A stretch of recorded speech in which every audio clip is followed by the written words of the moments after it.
Aleluia. Boa noite, irmãos. Graça e paz. Amém. Vamos orar mais um pouco. Se for possível, coloque sua mão no coração. Feche um pouco seus olhos.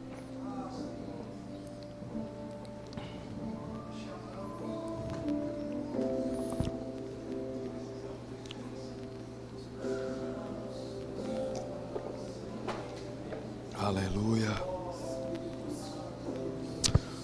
Doce Espírito, nós te amamos e tudo que mais desejamos, Senhor, nesses dias é ver sua glória em nosso meio, Pai. Tudo que mais ansiamos é pelo seu retorno, é pelo dia que não haverá mais morte, nem dor e nem choro algum. É pelo dia o qual Paulo escreve ao seu filho Tito, o dia da bendita esperança. É por esse dia que nós estamos vivendo. É pelo seu dia, Pai. E o fato de estarmos aqui reunidos como igreja é no anseio de buscar a sua face e poder te encontrar, Senhor. Então nós queremos pedir a você nessa noite, humildemente te pedimos, se for possível, Senhor, nos toca. Que as suas palavras sejam como um fogo e o nosso coração como palha. Vem, Senhor, e nos incendeia nessa noite mais uma vez. Porque me parece que em meio ao caos, você tem buscado um tipo de povo que é totalmente dependente do teu Espírito. Uma igreja cheia do teu Espírito. Uma igreja que tudo que mais anseia é pela glória do Rei que está vivo. Então, obrigado, Senhor, por essa noite. Obrigado por esse tempo tão precioso que temos vivido aqui no Espírito Santo. Obrigado, Senhor. Você já está aqui. Você está em nosso meio. Então, seja feita a sua vontade. Fala conosco, Deus. E nos toca mais uma vez nesse tempo, Senhor. Em nome de Jesus. Amém, amém e amém. Aleluia, irmãos. Boa noite. Graça e paz. Vocês estão bem? Que bom. Essa noite, se eu pudesse colocar um tema para aqueles que gostam de anotar, normalmente eu não costumo dar temas dentro daquilo que a gente fala, mas enquanto eu orava, me veio uma palavra, uma frase: não arranque o toco. E orando por essa palavra, Senhor, o que é que isso tem a ver com os nossos dias? E Deus foi me lembrando de alguns textos, de coisas que a gente já falou e tem falado nos últimos anos. E por incrível que pareça, irmãos, esse texto tem mexido conosco. Eu sei que você já pode ter ouvido ele, eu pregar aqui, por exemplo, mas pense em algo que tem me consumido nesses dias. Porque quando eu olho para o cenário, dentro daquilo que a gente quer comunicar nessa noite, é muito igual e parecido com aquilo que a gente tem vivido hoje e por aquilo que a gente vai viver até que Cristo venha e estabeleça o seu reino. E me parece que vários irmãos que diante do caos têm tirado o toco. Por quê? Porque parece que já não dá mais vida. Porque parece que esse toco já não serve mais para nada. E domingo passado o pastor Dan falou: não romantizem a promessa, não romantizem a missão, não sufoquem a semente, porque mesmo diante dos dias de aflições, se tiver um toco e por mais que esteja pela metade, ainda tem vida. A questão toda é de que maneira a gente tem vivido quando aquilo que para a gente entra em desespero, quando sai do nosso controle. A gente pensa que tudo se findou, mas não, irmãos. O cenário pode estar o mais caótico que seja, se ainda tem um toco, ainda tem vida.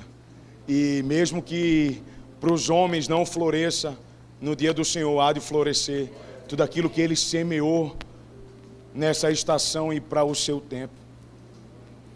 Amém? Então eu convido você a abrir a Bíblia comigo em 2 Crônicas, capítulo 26. Um dia a gente pregou essa mensagem, a parte B dela, em 2022. Hoje eu vou falar da parte A, vou lembrar da parte B, mas eu vou encerrar com a parte C. Irmãos, vocês já estão acostumados comigo. Minha caixinha funciona assim. Tem umas paradas que com o Senhor, eu e Ele, a gente se entende. Então, tem coisas que funcionam assim. Amém, irmãos?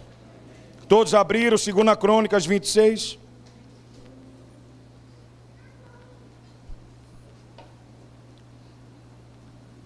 Amém?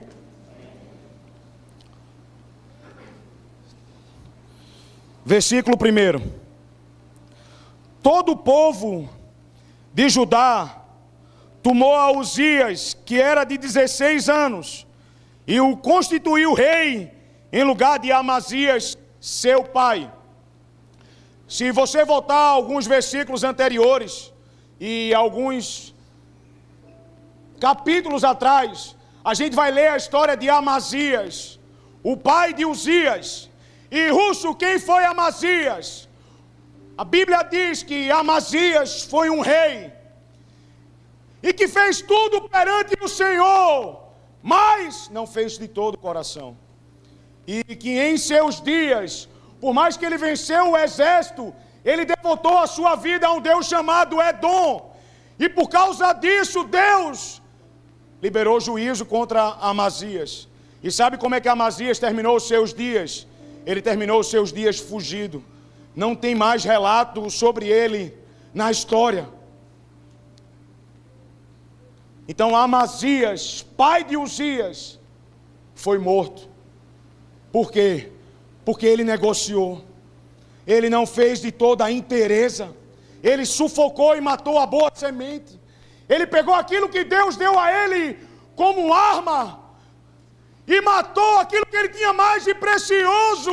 O que o homem tem mais de precioso é Jesus e nada mais. O problema é que Amazias matou isso. Ele perdeu, Marquinhos. Ele perdeu aquilo que nós ansiamos todos os dias. Quer ser tocados pela glória de Deus. Quer ser tocados por Jesus. Então, quantos aqui de fato anseiam ser tocados por Deus? 2 pessoas. Avivamento sempre começa com poucos. Mas de fato, irmãos, quantos aqui com toda a sinceridade do coração, tudo que mais desejam nesses dias é: Deus, por favor, nos toca, Senhor. Porque eu já não aguento mais viver os meus dias dessa maneira. É algo que o Gregório sempre falava: Deus, me dá avivamento, porque se você não me der avivamento, eu prefiro morrer, viver numa cadeira de roda, numa UTI, respirando pelas máquinas, porque eu não aguento mais viver um dia sem você. Então, reis perderam Deus. Esses homens que um dia Deus os ajudou, eles perderam Deus, irmãos. E me parece que a gente também tem perdido Deus. Parece que a glória dele saiu e a gente nem percebe mais.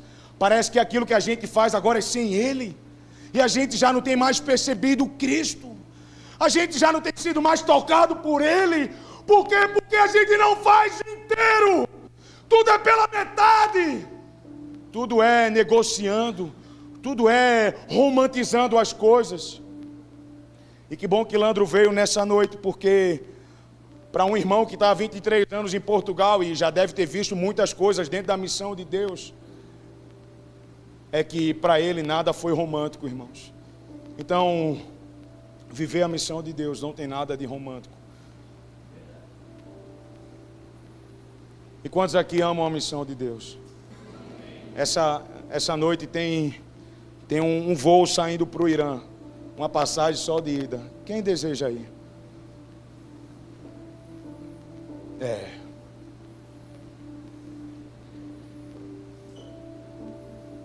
Sabe por quê, irmãos? Porque a gente faz muito romance ainda com a missão de Deus. E esses homens aqui, Gui e Dan, eles perderam o que eles mais tinham de precioso.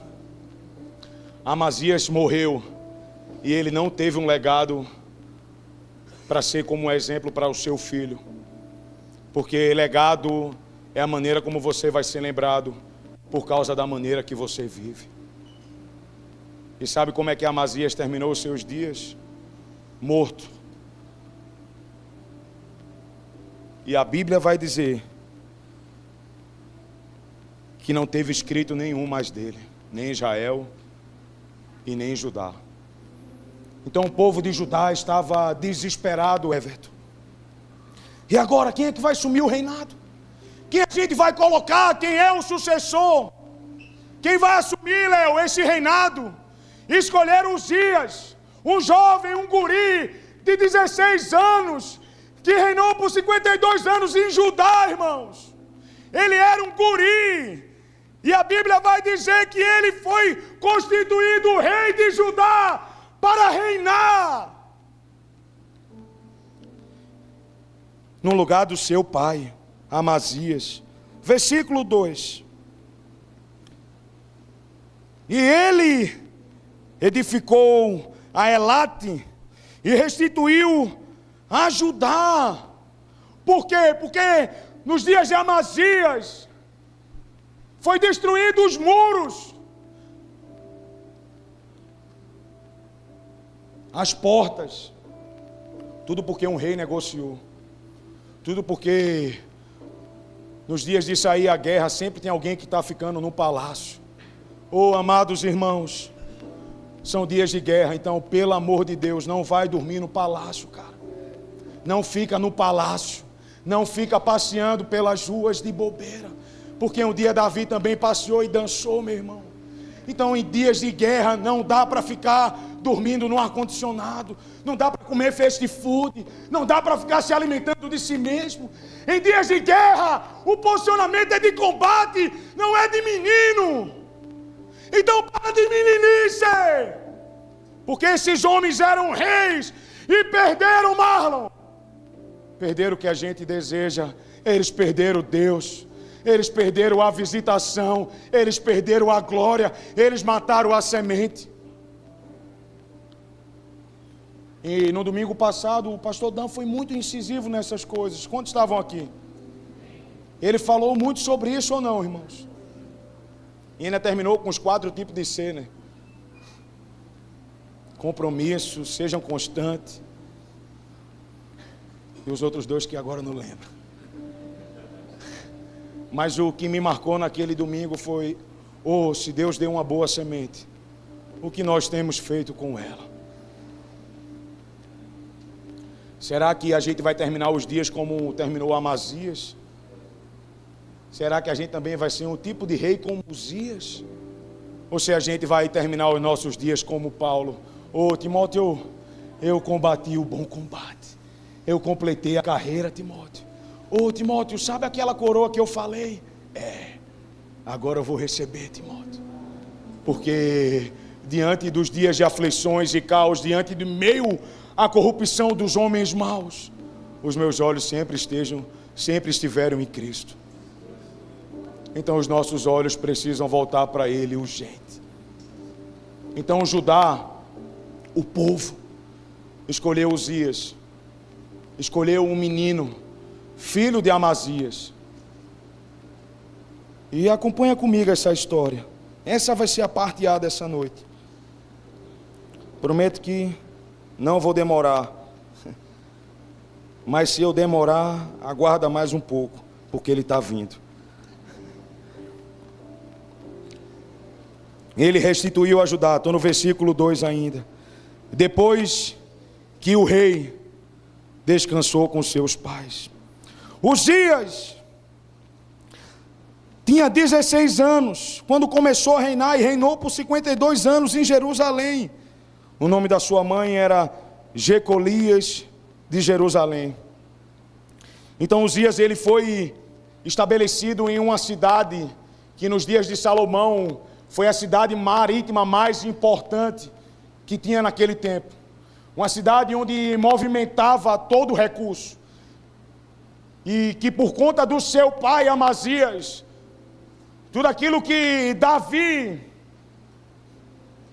conquistou em meio às guerras, esse homem entregou aos outros deuses. Então Uzias foi estabelecido rei nesse contexto. Estava destruído, era caos. A cidade tinha sido invadida. Os muros tinham sido derrubados. E olha só o que fala quem era Amazias. Versículo 4. Então Uzias, ele fez o que era reto perante o Senhor. Que Deus possa nos encontrar como homens retos, famílias retas perante Ele, segundo tudo quanto fizera Amazias seu pai. Versículo 5. Propôs-se a buscar a Deus nos dias de Zacarias, um homem que era sábio nas visões. Nos dias em que buscou ao Senhor, Deus o fez prosperar. Uau! Em Gênesis, que homem, cara, Uzias. Buscou Deus, cara. Fez tudo o que era reto perante Ele. E o Deus ajudou esse homem. Deus fez aquele homem prosperar, Gabriel. E prosperidade não tem nada a ver com situação financeira. Na verdade, a prosperidade aqui era em meio às aflições, era em meio às guerras, era em meio ao combate. Deus fez aquele homem se manter firme, mesmo que o seu pai tivesse pecado e negociado a boa semente. Uzias decidiu ser reto. Uzias decidiu buscar a Deus. Uzias decidiu ter temor pelo Senhor. E por conta desse temor que ele tinha ao Senhor, o próprio Deus agora o ajudou. O próprio Deus agora fez-o prosperar. O próprio Cristo, o Deus, ajudou Uzias no combate. E quantos de fato não querem ser ajudados por Ele? A gente ouviu isso. Quando Deus quer cumprir algo, primeiro Ele faz. Mas nos dias de cumprimento, Ele nos chama para trabalhar junto. Não foi isso que o pastor Dan falou domingo passado, ou vocês não estavam aqui? Até se cumprir a palavra, Deus está fazendo. Mas quando ela se cumpre, Ele está chamando a sua igreja para trabalhar junto. Ele está chamando o seu povo para cooperar. Mas o problema é que a gente sempre está querendo fazer as coisas a partir daquilo que a gente entende do nosso jeito, e não dá, irmãos. Amazias tentou fazer do seu jeito, dançou. O seu nome foi apagado da história.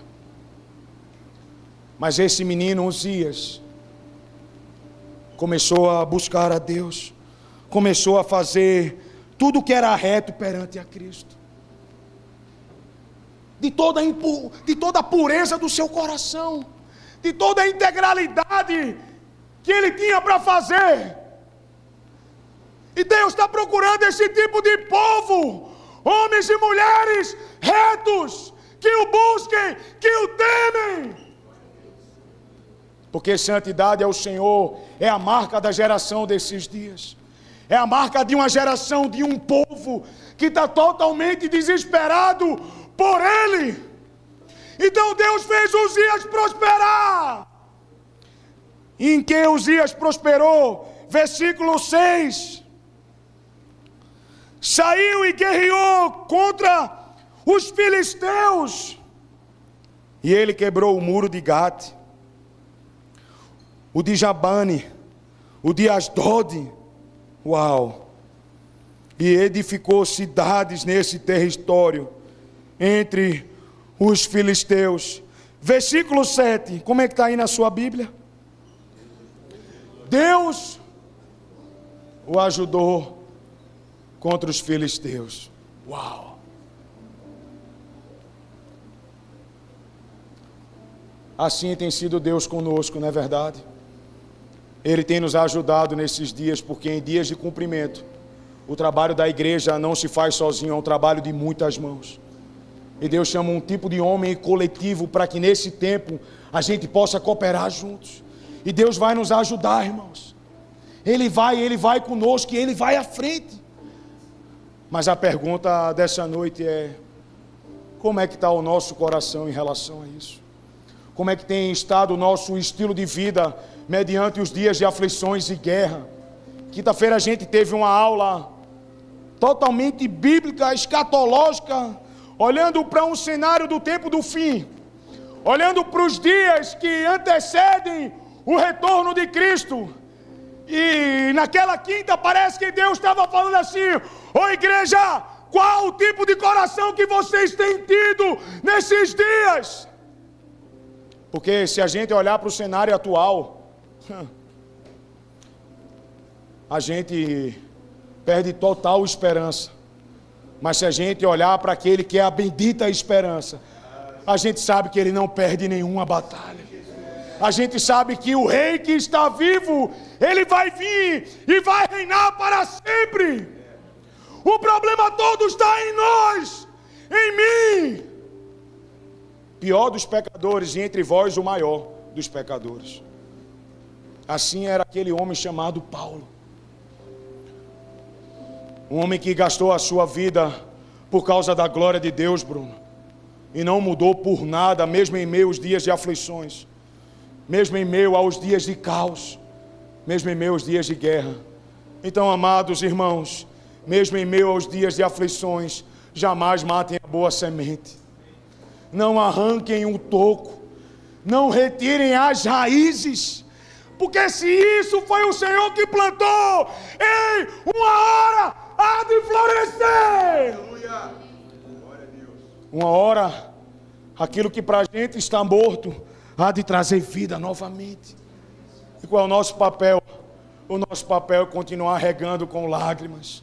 O nosso papel é continuar gastando a vida numa extrema devoção pela paixão por Jesus. Mas os dias estão difíceis, tá, meu irmão? Se tiver alguém bem aí, sem guerra, depois diz o segredo.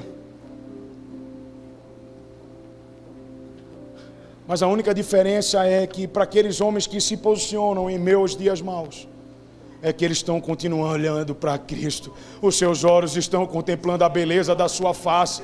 Eles não mudam por nada. Mas justo, tu não sabe da minha luta, tu também não sabe da minha, irmão. E aqui não é a disputa para ver quem luta mais. Aqui é um convite para quem tem sujeitado a Deus, para quem tem gastado a sua vida por Ele. É um convite para a gente morrer todos os dias. Porque se a gente não morrer, a gente vai terminar como Amazias,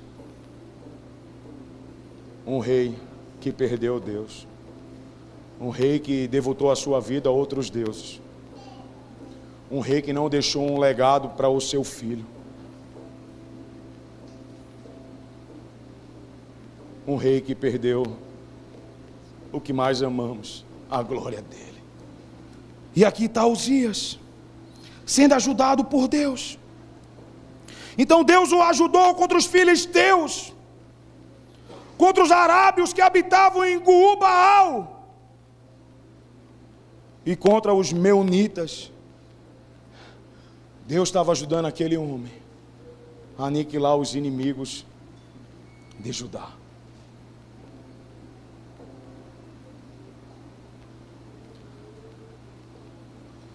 E quando a gente olha para os dias atuais, me parece que é muito parecido com aquilo que a gente tem vivido, né? E Deus continua ajudando o seu povo. Mas vai chegar um dia, irmãos, que Deus vai dizer assim: agora é comigo, eu que vou matá-los. Deus, eu não posso dar nenhuma facada, não. Agora é comigo. Eu que vou matar os meus inimigos. Eu que vou enfiar a peixeira e vou destruir todo aquele que é contra mim. Por que Ele vai fazer isso? Ele é um genocida? Não, Ele é um Deus justo e muito bom, que todos aqui mereciam morrer e Ele seria glorificado. Mas Ele é tão bondoso que Ele tem muita paciência conosco ainda. Mas quando vinha o seu dia, esse é o dia que aguardamos, irmãos. Versículo 8. Olha só o que acontece com Uzias. Olha a maneira que esse homem começa a ser até abençoado pelos inimigos. Tudo porque Deus o estava fortalecendo e a sua fama percorria todo o território. Verso 8. Então os amonitas trouxeram presentes e deram a Uzias, cujo seu nome estava se espalhando às nações, até o Egito, porque eles tinham se tornado muito forte. Um povo que nos dias de Amazias tinha sido enfraquecido, agora nos dias de Uzias estava sendo fortalecido, ao ponto dos inimigos trazer presentes, ao ponto da fama do rei Uzias se espalhar. Esse rei estava ficando grande, né, irmãos? Quantos concordam com isso? Sim. Uzias estava ficando conhecido ou não? Concorda que todos temiam quando Uzias vinha? Tudo porque Deus estava ajudando aquele homem. Meu Deus.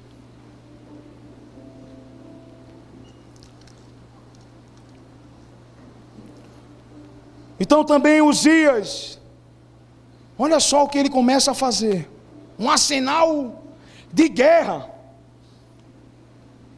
Uzias edificou torres em Jerusalém, até a porta da esquina, essa porta que foi destruída por Jeoás nos dias de Amazias.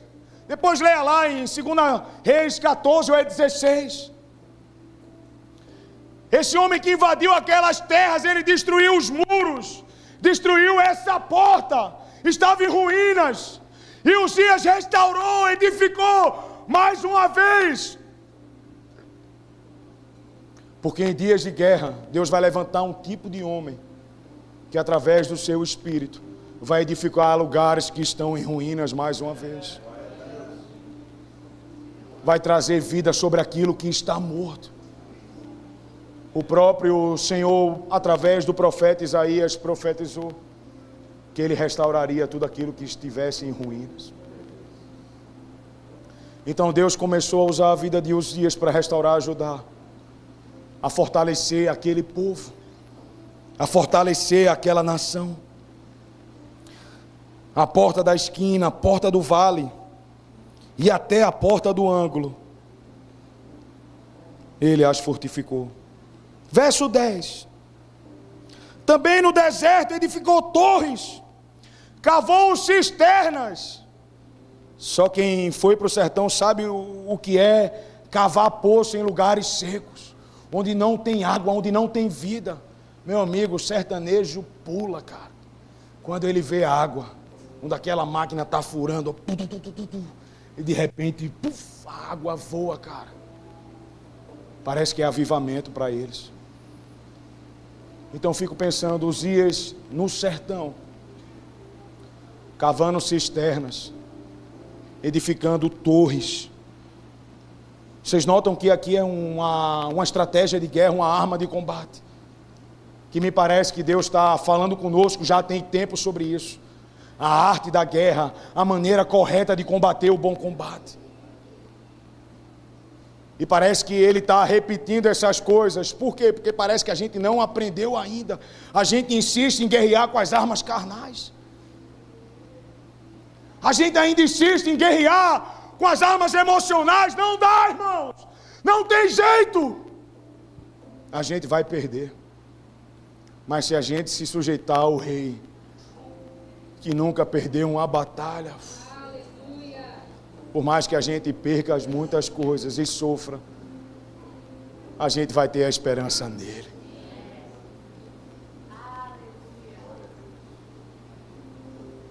Então me deixa falar isso ao coração de vocês. Se para vocês os dias estão maus e parece que alguns aqui já não têm nem mais força para buscar a Deus, deixa eu falar uma coisa. É que pode estar feio aí, mas se tiver um toco, irmão, Ele vai derramar a sua chuva mais uma vez. Ele vai fazer florescer mais uma vez a vida dele na sua vida. Porque esse é o seu desejo. O desejo de Deus é que ninguém se perca, mas que todos alcancem esse lugar nele, que é a salvação, a bendita esperança, que é o anseio pelo seu retorno. Então os dias são maus. Jesus falou sobre esses dias, Paulo nos advertiu sobre esse tempo. Mas parece que a gente tem ainda brincado de Cinderela dentro de um palácio, enfeitando-se de joias e não buscando mais Ele, cara. E parece que Ele está chamando a igreja mais uma vez para esse tempo. Oh, amada igreja, olhai para mim mais uma vez e os vossos olhos serão iluminados. Olhai para mim e o vosso coração será iluminado. Todo morto será ressuscitado e todo aquele que dorme será despertado, porque a glória dele está vindo. Esse é o seu anseio. O amado de nossas vidas está vindo. Ele está vivo. E ele não perde nenhuma batalha. Uzias, ajudado por Deus, Bruno, cara, fortaleceu um povo, construiu torres, entregou armas.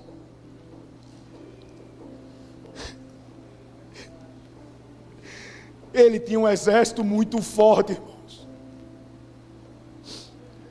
Uzias também teve um mais na vida dele. E é esse mais que eu não quero ter na minha vida. Porque a igreja de Éfeso também teve um mais. A igreja de Laodiceia, Deus estava a ponto de vomitar.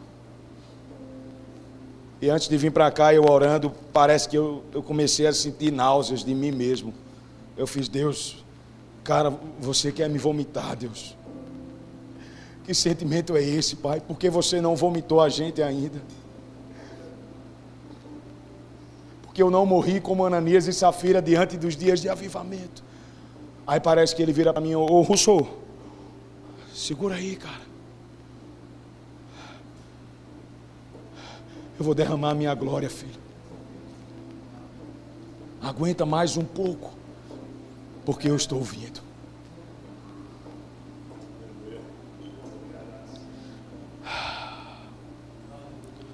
Mas eu queria que você pulasse agora lá para o verso 16. Até o 15, a gente vai ver um arsenal de guerra. Até o 15 a gente vai ver esse rei que buscou a Deus, fazia tudo reto, tudo perante a Cristo, ajudado por Deus contra os filisteus, amonitas, que restaurou os templos, os muros. A gente vai ver esse rei Massinho, orgulhoso agora. Um rei que, porque Deus o tinha ajudado, ele pensou que agora ele era o cara. E fez assim, Deus, segura a tua onda aí, cara, agora é comigo. Porque a gente vê tantos escândalos nos dias atuais? Porque esses homens nunca buscaram a Deus de todo o seu coração. Eles sempre tinham Jesus como Deus e Baal como Deus. Na verdade, eles amavam Jesus e sempre tinha outra coisa por trás que eles amavam. A fama, o dinheiro. Não, Russo, que história. Pois é, a Bíblia vai contar vários relatos de reis que viveram assim. E Paulo disse que assim seriam os homens dos últimos dias. Então Uzias, que no início da sua história foi ajudado por Deus, olha só o que acontece com esse homem. Verso 16. Vocês estão entendendo, irmãos? Estão me acompanhando aí? Estou falando muito rápido, nordestino demais. Estou calmo. Todo mundo compreende de verdade. Está claro? Amém. Então, verso 16. Mas, havendo-se já, como é que está na sua Bíblia? Ou ali no telão? Fortificado. Hein, Nando? Uzias se sentiu bam, cara. O cara, o maior teólogo da época. Uau! Esterco. Serve para nada. E quem disse isso não fui eu, foi Paulo. Vírgula. O que é que aconteceu com aquele homem? Para sua própria ruína. Como assim, cara? Um homem que foi ajudado por Deus, Gabriel. Deus estava lado a lado com ele. Vai, Uzias, eu estou contigo. Vai, mata os filisteus, destrói, constrói, edifica, restaura. Eu estou contigo, Uzias. Esse homem agora cavou a sua própria ruína.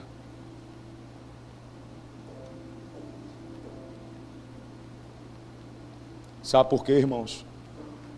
Orgulho. E sabe o que é orgulho? Orgulho é como uma pessoa que tem bafo e catinga de sovaco.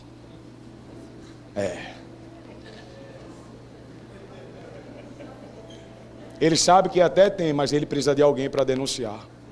Porque ele não quer reconhecer que está fedendo. Vai escovar os dentes, menino. Não, eu estou bem, cara, eu estou nem fedendo. Assim eram os reis desses dias. Assim tem sido muitos homens na história. Por pensar que Deus o ajudou, era a maior aprovação para ele se sentar no trono, Bruno.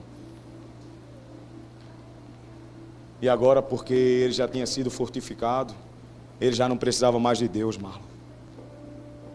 Então ele cavou a sua própria ruína, Magá. O seu coração se encheu de orgulho.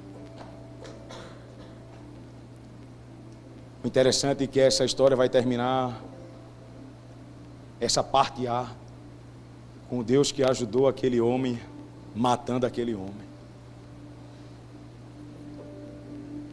Mas tem uma parada que a gente vai ler aqui, que para mim fala de uma geração que Deus está chamando para esses dias.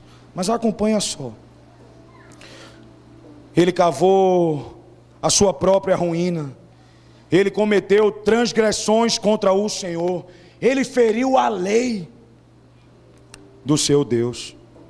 Porque ele entrou no templo do Senhor para queimar incenso no altar de incenso. Êxodo 30 e acho que Números 20 vai falar qual é a ordem pelo qual os homens naqueles dias tinham permissão para queimar incenso. Só homens da linhagem arônica podiam. Não Uzias. Não é porque era o rei que ele podia simplesmente entrar e dizer: cara, já venci os filisteus, agora vou queimar incenso, cara, eu sou o cara. Ô Uzias, abaixa a tua bolinha, parceiro, tu não é nada, dá uma segurada aí, mano. Ele se sentiu orgulhoso ou não, irmãos? Altivez demais, cara, soberba demais.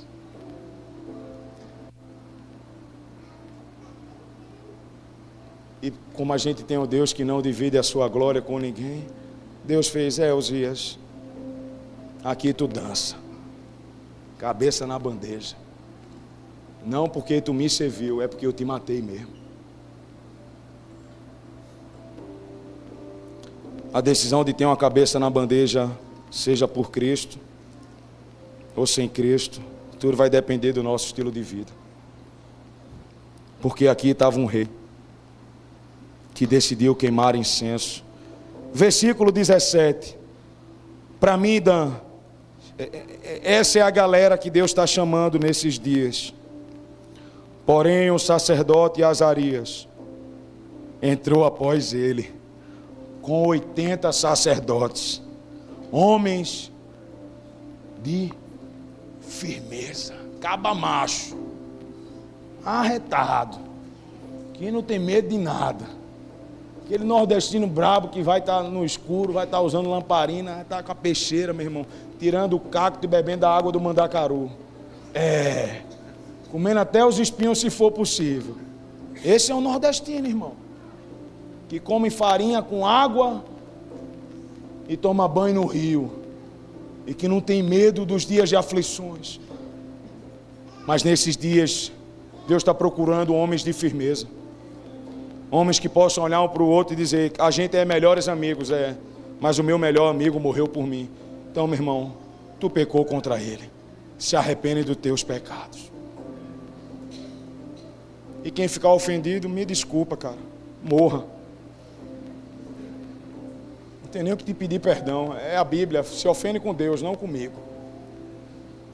Porque me parece que o Senhor está chamando uma geração firmes, corajosos, que não vão negociar o Evangelho por nada. Aqui era um rei, cara. Aqui era um rei. Só que eles serviam um rei que está vivo. Então o rei da vida deles não era Uzias, era o Cristo. E aqueles homens entraram, denunciaram Uzias,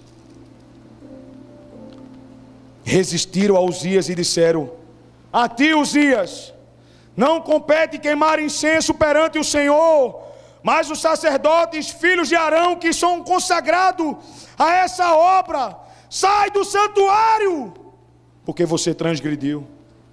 Não será isso para honra tua da parte do Senhor. Então esse Uzias, orgulhoso, se indignou, porque ele tinha um incensário para queimar, indignando eles contra os sacerdotes.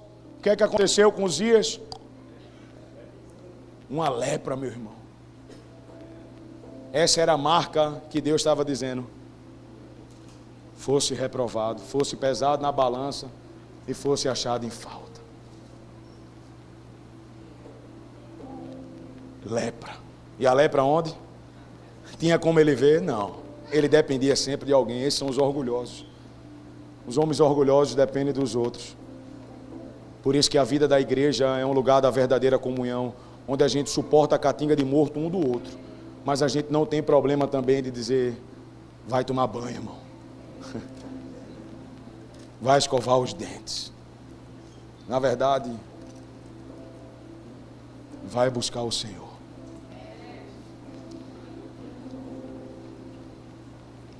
Aqueles homens fizeram isso com Uzias. Então assim ficou Uzias leproso perante os sacerdotes. Aonde? Na casa do Senhor, junto ao altar do incenso. Então o sumo sacerdote Azarias e todos os sacerdotes se voltaram para ele, e eis que estava leproso na testa, e lançaram-o fora. Até ele mesmo se deu pressa em sair, porque ele viu que Deus o feriu. Assim ficou leproso Uzias até o dia da sua morte, e morou, por ser leproso, numa casa separada, porque foi excluído da casa do Senhor. Jotão, seu filho, que tinha seu encargo, a casa do rei, julgou todo o povo da terra. Quantos mais os atos de Uzias, tanto os primeiros como os últimos, o profeta Isaías, filho de Amós, escreveu. Então descansou Uzias com os seus pais, e o sepultou no campo do sepulcro, que era dos reis, porque disseram: ele é leproso. E Jotão, seu filho, reinou em seu lugar. Meu Deus. O rei que foi ajudado terminou seus dias leproso. Mas vai lá comigo agora para a parte B. Isaías capítulo 6.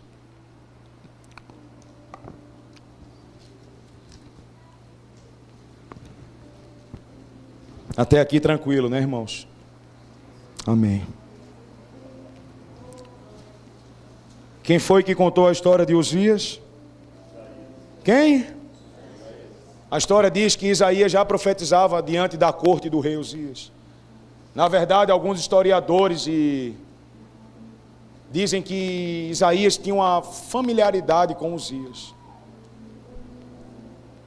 Então ele sabia quem era o rei. E ele que fez esses relatos. Então esse é o período pré-exílio de Israel. Israel aqui, meu irmão, ia dançar, ia sofrer. Então quando Isaías está profetizando, nesse contexto aqui, ainda é o pré-exílio. Então parece que era apenas um cenário daquilo que estava por vir naqueles dias. Mas vamos lá agora para Isaías capítulo 6. Então no ano da morte do rei, quem foi Uzias? Um rei, ajudado por Deus. E quem o matou? Deus. Quando foi que Isaías viu esse rei? Quando o rei humano morreu, irmão. Então a pergunta é: o que é que tem que morrer nas nossas vidas ainda? Que ainda é muito leproso, que ainda tem muito orgulho, que ainda tem muito do homem, Natan. Quantos Uzias ainda estão dentro de nós, arrotando conhecimento, vomitando tanta babosagem, tanto vitimismo, cara. Um rei ajudado por Deus, que traiu Deus, feriu a sua lei, e Deus não teve problema nenhum em matá-lo. Foi assim que Isaías viu Deus. Então que assim seja conosco, que a gente possa ver Deus no meio do caos, em meio da crise, porque essa era a maior crise a que agora Judá iria enfrentar em seus dias.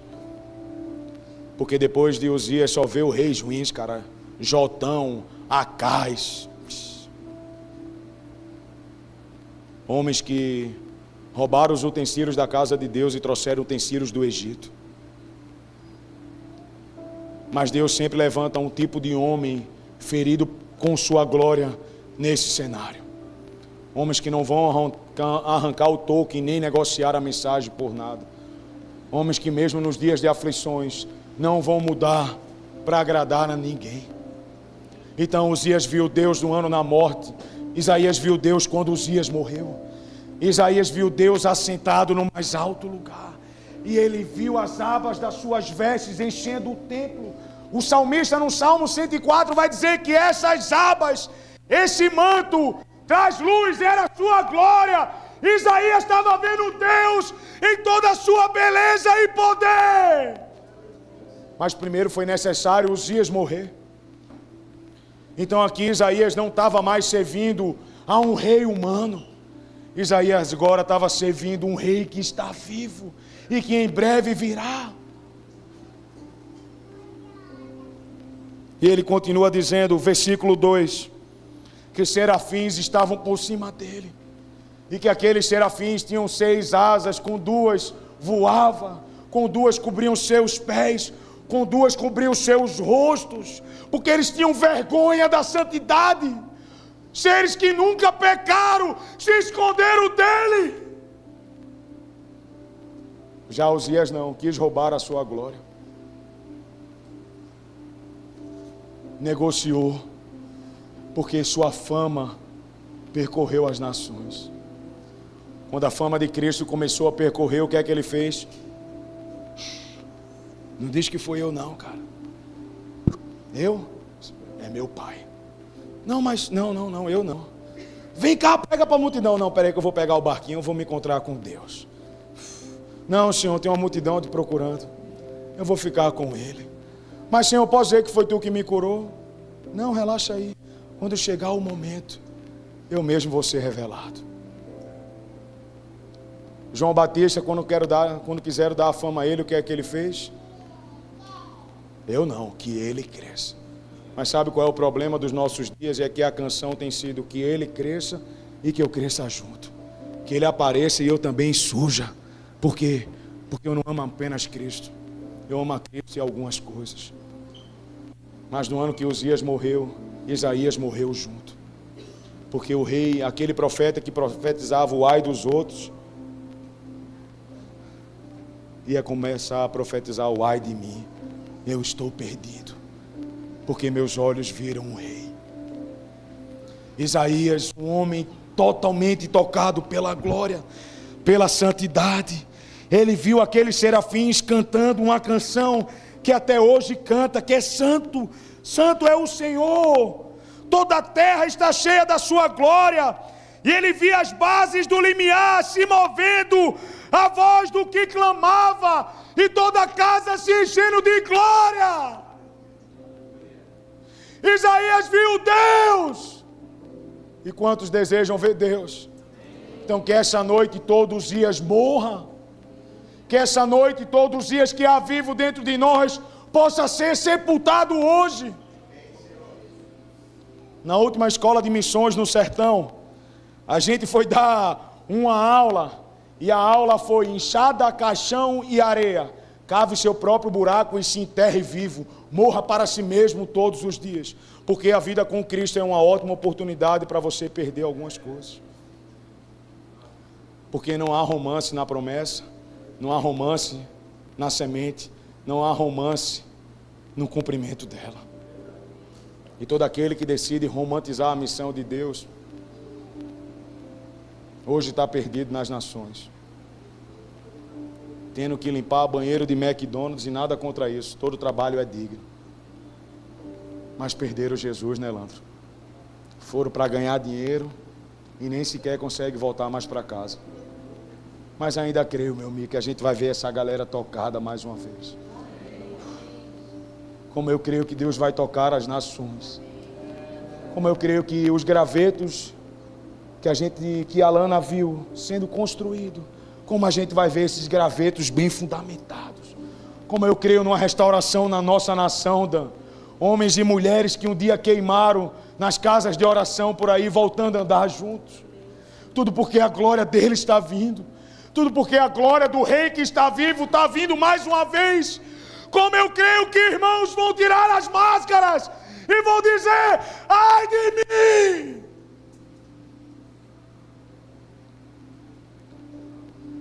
Assim estava Isaías: ai de mim! Eu estou perdido. Ai de mim, porque os meus lábios são impuros. Ai de mim, porque enquanto eu profetizava o ai dos outros, eu fui orgulhoso, soberbo. Batia na minha esposa e assistia pornografia. Fiquei rico e esqueci de Cristo. Até com as coisas que dão certo, irmãos. Muitos têm perdido Deus, cara. Porque a gente sempre olha para o cara que perdeu Deus, os caras que estão, às vezes, nas drogas. Esse aí perdeu Deus, Me parece que alguns que conquistaram muitas coisas estão sem Jesus faz tempo. Por isso que ele está atraindo Bartimeus mais uma vez. Os cegos que estão vendo a Cristo. A gente precisa ver Jesus, irmãos. Porque se a gente ver a Cristo,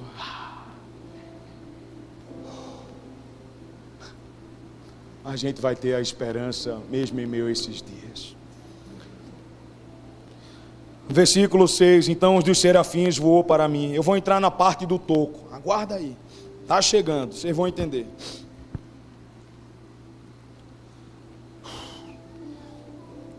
E tocou meus lábios e disse: tua iniquidade foi tirada e perdoado o teu pecado. E depois eu ouvi a voz do Senhor que dizia: a quem nós iremos enviar? Quem há de ir por nós? E o que é que Isaías respondeu? Eis-me aqui, envia-me a mim. Mas vocês entendem que antes do eis-me aqui, teve que ter o ai de mim, teve que ter o vinde a mim. Todo mundo quer ir, poucos querem ficar com ele. Eu descobri que ao longo desses anos viajando Brasil, sertão e as nações,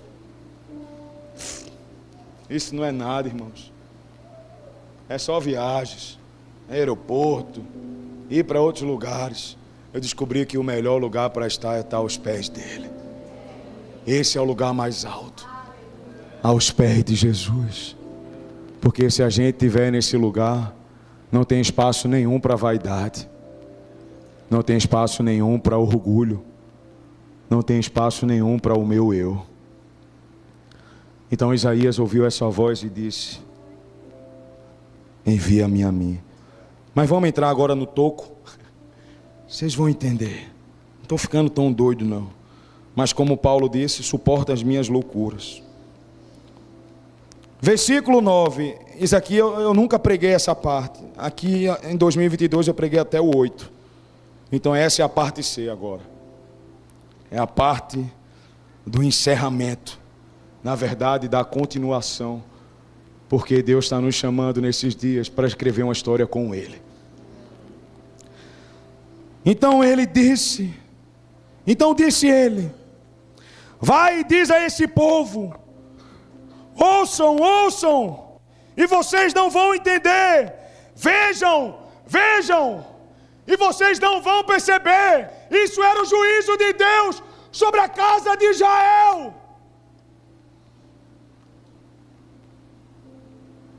Versículo 10.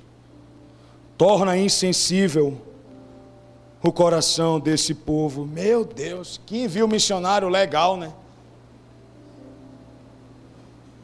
Bem massa. Chegar nos lugares e dizer: ó, vocês não vão ver nem entender nada. Vocês estão insensíveis. Na verdade, o ouvido de vocês estão endurecidos e os seus olhos estão fechados,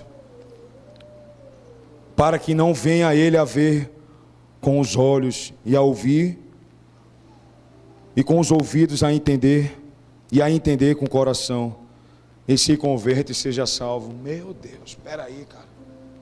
Como assim? Deus não queria a salvação desse povo, Gui? E aí, Jeff?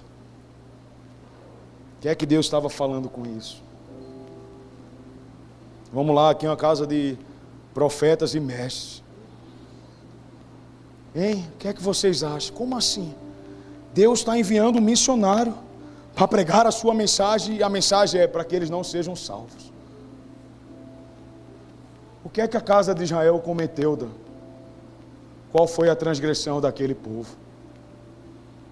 O que é que mudou no coração deles, ao ponto do seu rei dizer: eles não vão ser salvos, eles não vão entender a mensagem, os seus olhos estão fechados, os seus ouvidos estão tampados. Mas justo, cara, que Deus é esse? Esse é o nosso Deus, irmãos. Um Deus justo e fiel que não mudou, e essa é a sua bondade. O povo que tinha pecado, que cometeu transgressões, eles não iriam entender a mensagem. E aí Isaías depois faz a pergunta: mas Deus, quem é que vai dar crédito, cara? Quem é que vai ouvir a nossa mensagem? Eu tenho visto Deus, parece estar fazendo isso mais uma vez, em alguns lugares. Os irmãos estão fazendo igreja e fazendo um circo, e não têm visto aquilo que Deus tem feito, e nem sequer têm ouvido as suas palavras, porque pecaram contra Ele. E sabe qual era a mensagem aqui? Era arrependimento. Era a fim de que Israel se arrependesse dos seus pecados e se voltasse para Ele. Era a fim que Israel fosse liberta dos outros deuses.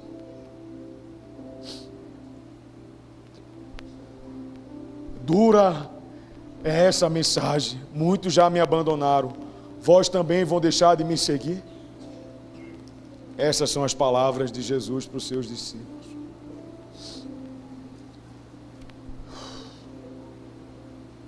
E aí, Gênesis? Será que a gente vai ser fiel até o fim? Ou será que nos últimos dias Ele vai dizer: eu nem conheço vocês, apartai-vos de mim, vós que praticam essa iniquidade. Mas Senhor, em teu nome eu preguei às nações, mas eu não te conheço.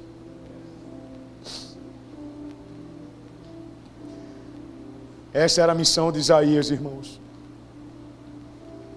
Juízo. O julgamento da casa do Senhor começa na casa dele. Limpeza e glória estão vindo. Então se preparem, Deus está vindo com a vassoura. E Ele vai tirar toda a sujeira. Por quê? Porque a casa dele é santa.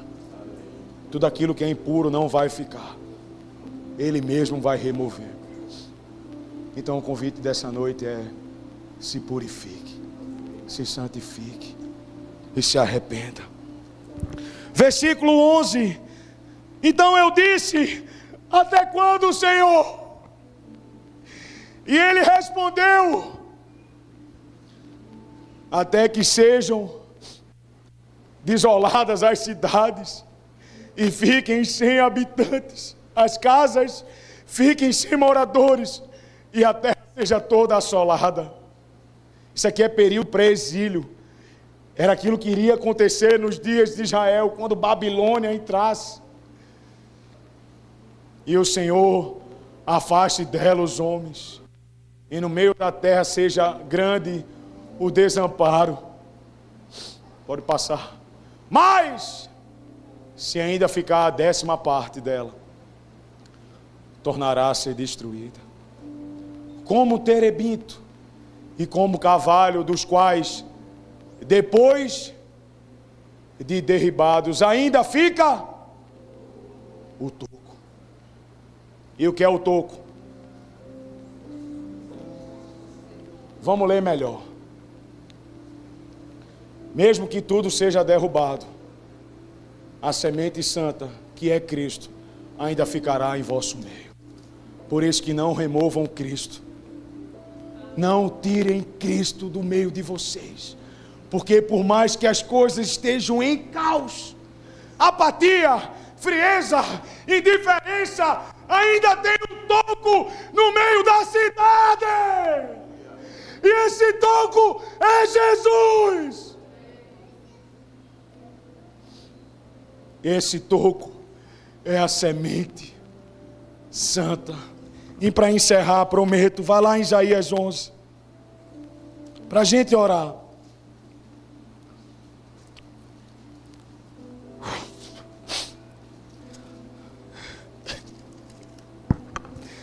Do tronco de Jessé sairá um rebento, e de suas raízes um renovo. Repousará sobre ele o Espírito do Senhor, Espírito de sabedoria e entendimento, de conselho, fortaleza, conhecimento e de temor.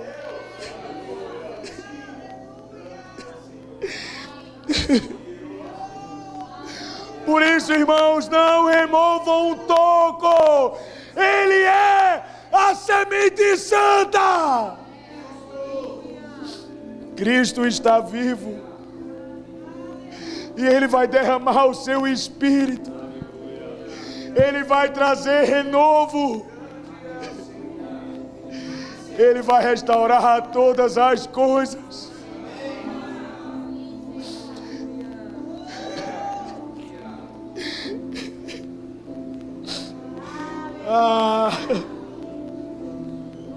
Se deleitem no temor do Senhor.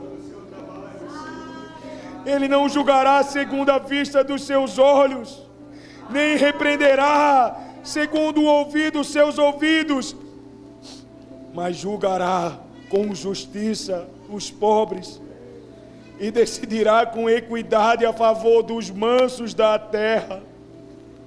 Ferirá a terra com a vara de sua boca, e com o sopro dos seus lábios vai matar os seus inimigos.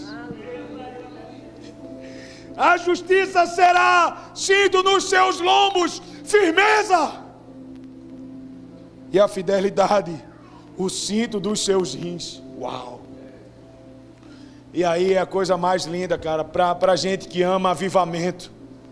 Esse é um texto que mexe comigo, porque avivamento tem a ver com sua glória quando ele vier. E em dias de avivamento, o lobo habitará com o cordeiro, o leopardo se deitará junto ao cabrito, o bezerro e o leão novo, o animal cevado, andarão juntos, e quem vai guiá-los é um pequenino. Uau! A vaca e a ursa pastarão juntos, e as suas crias juntas se deitarão. O leão vai comer palha com o boi. Uau! Que dia é esse, cara? Quantos querem estar nesse dia? É o dia que eu mais aguardo, Rafa. É quando Ele derramar a sua glória.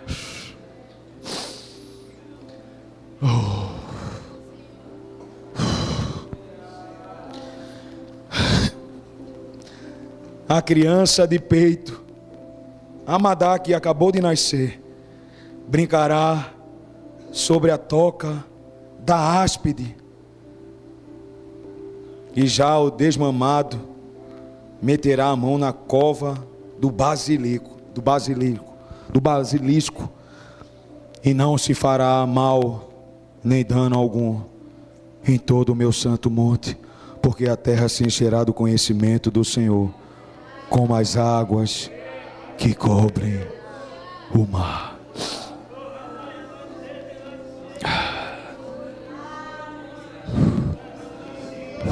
E naquele dia recorrerão as nações a quem? Ao toco, a Cristo, a raiz de Jessé. As nações vão correr até Ele. Como diz Zacarias, as nações estarão lá com Ele. Elas vão recorrer ao toco que não foi tirado do meio da cidade. Uau! Então, irmãos, os dias vão piorar. A gente vai ver muitas cidades, nações destruídas. Mas lembra, o toco ainda está no meio. E quando a glória dele vier, as nações vão recorrer até Ele.